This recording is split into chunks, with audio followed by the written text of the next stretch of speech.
தேடி மருத்துவ திட்டத்தில் கன்னியாகுமரி மாவட்டத்தில் தோவாளை பிளாக்கில் ஒர்க் பண்ணக்கூடிய தமிழ்ச்செல்வி நான் பேசுகிறேன்.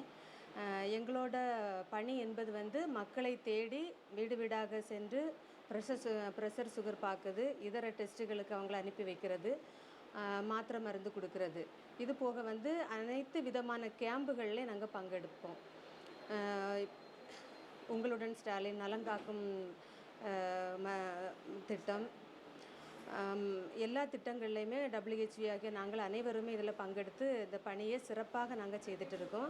இதில் என்ன விதமான ப்ரோக்ராம் வந்தாலும், என்ன விதமான பணி இருந்தாலும் நாங்கள் வந்து மனமுவந்து நாங்கள் செய்துட்டு இருக்கிறோம். ஆனால் எங்களுக்கு தரக்கூடிய ஊக்கத்தொகை வந்து ரொம்ப ரொம்ப குறைவாட்டு இருக்குது. இது வந்து எங்களுக்கு திகையாது. ஏன்னா எல்லாருமே ஒரு ஏழ்மை நிலையிலிருந்து ஒர்க் பண்ணக்கூடியவங்க தான் இந்த WHV சகோதரிகள் அனைவருமே. இதில் மேக்சிமம் பார்த்தா எல்லாருமே கொஞ்சம் கணவரால் கைவிடப்பட்டவங்க, கணவர் இல்லாதவங்க, மேக்சிமம் இந்த மாதிரி தனி ஆளாக இருந்து குடும்பத்தை நடத்தக்கூடியவங்க தான் இந்த திட்டத்தில் இருக்காங்க.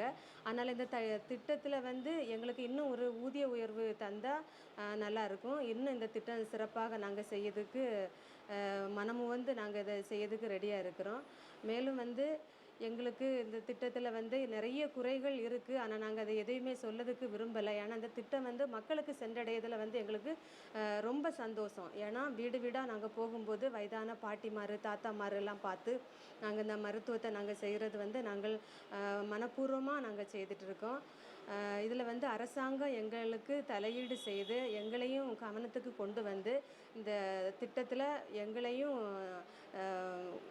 ஒரு ஊழியராக நீங்கள் அங்கீகரிக்கணும், எங்களோட ஊதியத்தை நாங்கள் உயர்த்தி தரணும் அப்படின்னு எங்களோட கோரிக்கையை நாங்கள் முன்வைக்கிறோம்.